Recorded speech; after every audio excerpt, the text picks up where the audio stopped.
इस video class में Bihar board की कक्षा 8 के हिंदी के अध्याय 4 के सभी प्रश्न उत्तर करने वाले हैं। तो वीडियो को पूरा देखिएगा और वीडियो अच्छा लगे तो वीडियो को लाइक करके चैनल को सब्सक्राइब कर दीजिएगा। और इस क्लास का पीडीएफ टेलीग्राम पर मिल जाएगा, जिसका लिंक डिस्क्रिप्शन बॉक्स में है। तो चलिए वीडियो को शुरू करते हैं।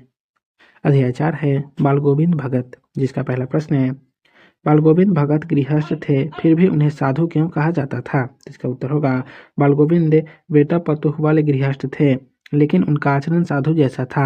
साधु आडंबरों या अनुष्ठानों के पालन के निर्वाह से नहीं होता। यदि कोई जटा जुटे बढ़ा ले तो साधु नहीं हो सकता। वस्तुतः साधु वह है जो आचरण में शुद्धता रखता है। बाल गोविंद भगत की दिनचर्या, कर्तव्यनिष्ठा और आत्मा ज्ञान उन्हें साधु बना दिया था। 2 नंबर प्रश्न है, भगत ने अपने बेटे की मृत्यु पर अपनी भावनाएं किस तरह व्यक्त की? तो इसका उत्तर होगा, भगत ने अपने बेटे की मृत्यु पर विलाप नहीं करते दिखे, बल्कि मग्न हो गीत गा रहे थे। उनकी भावना का वह चरम उत्कर्ष था। वे अपने पतों से कहते थे, आनंद मनाओ, एक आत्मा परमात्मा से मिल गया। उनकी भावना थी कि मृत्यु के बाद आत्मा परमात्मा से मिल जाता है, जो आनंददायक बात है। इस भावना को वे संगीत से तथा पतों को यथार्थता का ज्ञान देकर भावना को व्यक्त कर रहे थे। 3 नंबर प्रश्न है, पुत्र वधू द्वारा पुत्र की मुखाग्नि दिलवाना भगत के व्यक्तित्व की किस विशेषता को दर्शाता है? तो इसका उत्तर होगा, विवाह के बाद पति पर पत्नी का सबसे अधिक अधिकार होता है।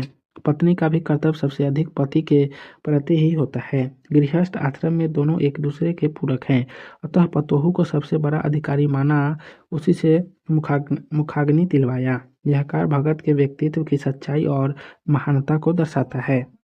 पाठ से आगे का पहला प्रश्न है, धर्म का मर्म आचरण में है, अनुष्ठान में नहीं, स्पष्ट कीजिए। तो इसका उत्तर होगा, बाल गोविंद भगत साधु थे, लेकिन साधु जैसा वेशभूषा नहीं था।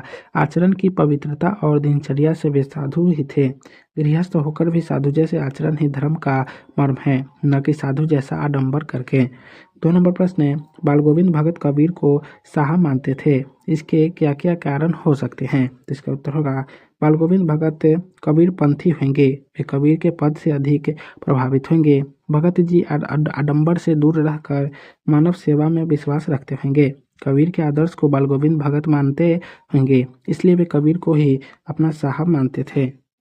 3 नंबर प्रश्न है, बाल गोविंद भगत ने अपने पुत्र को मृत्यु पर भी शोक प्रकट नहीं किया, उनके इस व्यवहार पर अपनी तर्कपूर्ण प्रतिक्रिया व्यक्त कीजिए। तो इसका उत्तर होगा, बाल गोविंद भगत अपने पुत्र के मृत्यु पर भी शोक प्रकट नहीं किया, उनका यह व्यवहार हमारे विचार से सत्य था। मृत्यु प्राणी को जन्म प्रदान करता है, फिर मृत्यु से शारीरिक कष्ट भी तो दूर होता है, अतः मृत्यु पर शोक करना अज्ञानता ही तो है। क्या मृत व्यक्ति के प्रति हजारों वर्ष तक शोक किया जाए तो वह लौट सकता है? कदापि नहीं।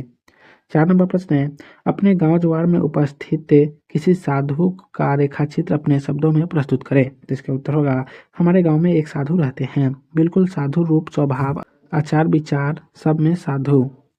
सुना गया है कि कुछ साल पूर्व, संभवतः 40 से 50 वर्ष पूर्व, हमारे गांव में आकर एक मंदिर में डेरा डाला।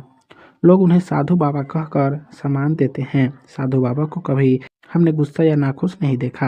हंसते हुए सारी समस्याओं को निदान वे कर देते हैं। किसी के घर में कलह, झगड़ा, झंझट, बाल, युवा, वृद्ध सभी उठकर अपने अपने काम में लग जाते हैं।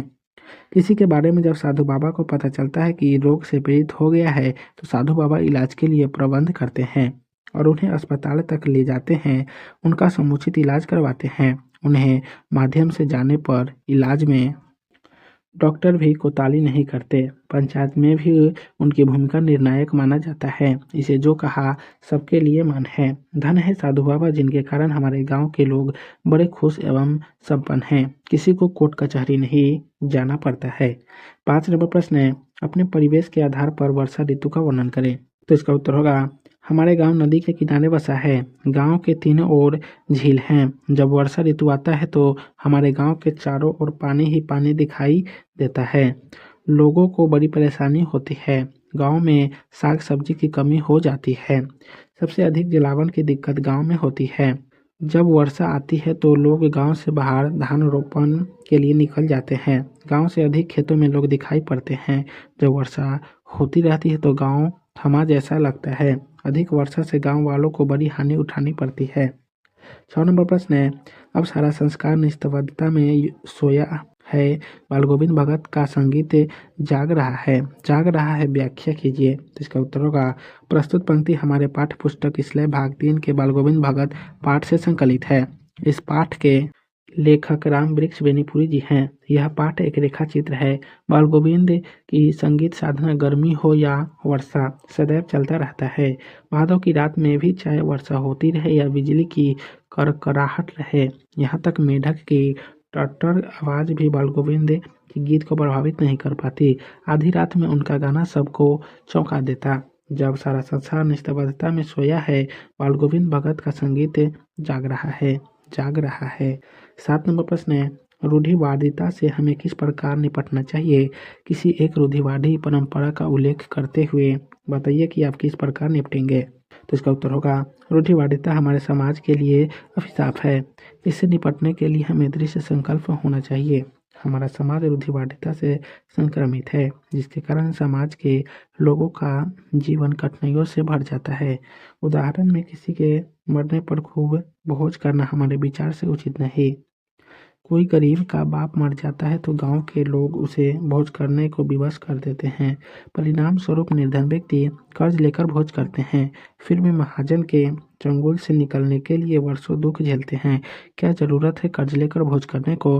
हम अपने गांव में रूढ़िवादिता से होने वाले नुकसान का ज्ञान कराकर लोगों को रूढ़िवादिता से दूर करने का प्रयास करेंगे।